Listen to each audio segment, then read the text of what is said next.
Hi everyone, welcome to our channel. ఈరోజు మనం ఈ వీడియోలో స్టాక్ మార్కెట్ కుప్పకూలినప్పుడు కూడా లాభాలు ఎలా సంపాదించాలి అనే విషయాలు తెలుసుకుందాం. చాలా మందికి మార్కెట్ పడిపోతుంది అంటే భయం, కానీ రియల్ ఇన్వెస్టర్స్ అండ్ ట్రేడర్స్ దాన్ని సువర్ణ అవకాశంగా మలుచుకుంటారు. ఫర్ ఎగ్జాంపుల్, మీరు ఓ మంచి స్టాక్లో పెట్టుబడి పెట్టారు, కానీ ఒక్కసారిగా మార్కెట్ పడిపోతూ ఉంది. అందరూ సెల్లింగ్ వైపు ఇంట్రెస్ట్ చూపిస్తుంటారు, కానీ మీరు తెలివిగా ఆ టైంలో లాభం పొందగలరా అంటే అవును అని చెప్పాలి. అద్భుతమైన లాభాలను పొందొచ్చు. ప్రపంచంలోని గొప్ప ఇన్వెస్టర్స్ మార్కెట్ పతనాలను అవకాశంగా ఎలా మలుచుకున్నారు? వారి చరిత్రను పరిశీలిస్తే Warren Buffett, Charlie monger, Rakesh Jhunjhunwala వంటి దిగ్గజాలు మార్కెట్ పతనాలను ఉపయోగించుకొని అద్భుతమైన సంపదను సంపాదించారు. మనం కూడా అదే విధంగా ఎలా చేయాలో ఈ వీడియోలో తెలుసుకుందాం. దానికంటే ముందుగా అసలు మార్కెట్ పతనం ఎందుకు అవుతుంది? కొన్ని మెయిన్ రీజన్స్ చూస్తే గ్లోబల్ మార్కెట్ ప్రభావం.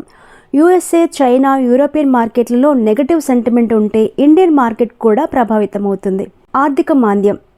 జీడిపి తగ్గినప్పుడు కంపెనీల ఆదాయాలు పడిపోతాయి, దాంతో మార్కెట్ కూడా పడిపోతుంది. Negative news and policies. RBI, SEBI మార్గదర్శకాలు, ప్రభుత్వ నిర్ణయాలు స్టాక్ మార్కెట్పై ప్రభావం చూపుతుంటాయి.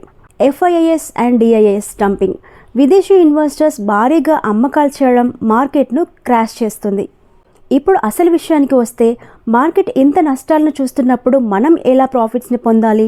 మార్కెట్ పడిపోతుందనే అంచనాతో ముందుగానే స్టాక్స్ని సెల్ చేసి తర్వాత అవి తగ్గినప్పుడు కొనడం, దాన్నే షార్ట్ సెల్లింగ్ అంటారు. ఇది ఎక్కువగా ఇంట్రాడే ట్రేడర్స్ ఉపయోగించే technique. For example, ABC stock ప్రస్తుతం 2500 ఉందని అనుకుందాం. మీరు 2400కి అది పడిపోవచ్చు అని ఎక్స్పెక్ట్ చేస్తున్నారు.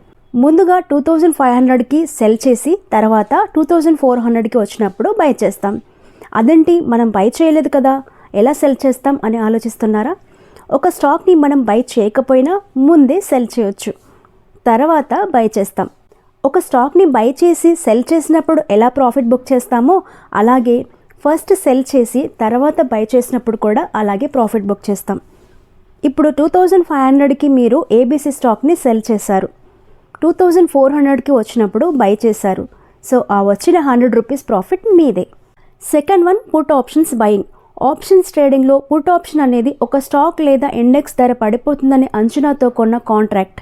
నిఫ్టీ లేదా బ్యాంక్ నిఫ్టీ పడిపోతుందని మీకు తెలిసినప్పుడు పుట్ ఆప్షన్ కొంటే లాభం పొందొచ్చు. ఇది చాలా మందికి రిస్క్గా అనిపిస్తుంది, కానీ సరైన అనాలిసిస్తో ఇది చాలా గొప్ప వ్యూహం. Third one, safe haven stocks and sectors. Market పతనాలు వచ్చినప్పుడు కొన్ని సేఫ్ స్టాక్స్ ఉంటాయి. మార్కెట్ ఎంతగా పడిపోయినా ఆ స్టాక్స్ ఎక్కువగా డౌన్ అవ్వవు. Example, FMCG stocks, HUL, ITC, Nestle ఇలాంటి stocks. Pharma stocks, Sun Pharma, Cipla, doctor Reddy's ఇలాంటివి.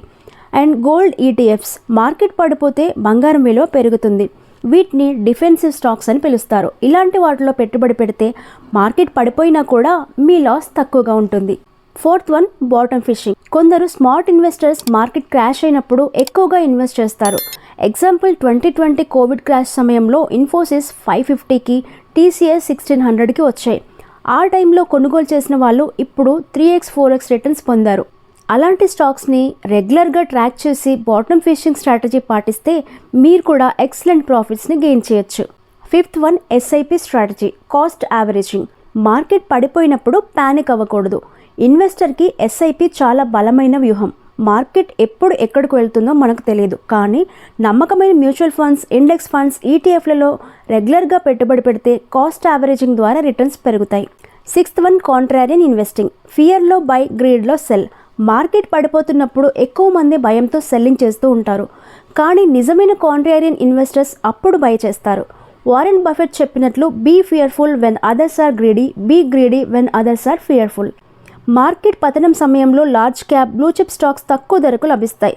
అలాంటి సమయంలో బై చేసి మార్కెట్ తిరిగి రికవరీ అయినప్పుడు లాభాలు పొందొచ్చు. Seventh one, dividend stocks, passive income strategy. Market పతనం వచ్చినా డివిడెండ్ పేయింగ్ స్టాక్స్ ఖచ్చితంగా మంచి ఇన్వెస్ట్మెంట్, ఎందుకంటే వీటి వల్ల మార్కెట్ క్రాష్ సమయంలో కూడా ప్యాసివ్ ఇన్కమ్ వస్తుంది. స్టాక్ ప్రైస్ పడిపోయినా డివిడెండ్ వర్తిస్తుంది. ఐటీసీ, హెచ్యుఎల్, కోల్ ఇండియా వంటి కంపెనీలు మంచి హై డివిడెండ్ ఈల్డ్ కలిగి ఉంటాయి. సో ఓవరాల్గా స్టాక్ మార్కెట్ అనేది ఊహించలేని మార్గాల్లో మారుతూ ఉంటుంది, కానీ ఇన్వెస్టర్స్ అండ్ ట్రేడర్స్ తెలివిగా వ్యూహాలు అమలు చేస్తే మార్కెట్ పతనాన్ని కూడా లాభంగా మలుచుకోవచ్చు. Short selling, put options, SIP strategy, safe stocks, contrarian investing వంటి వ్యూహాలు మార్కెట్ పతనాన్ని భయంకరంగా కాకుండా ఫినాన్షియల్ ఇండిపెండెన్స్ తెచ్చే అవకాశంగా మారుస్తాయి.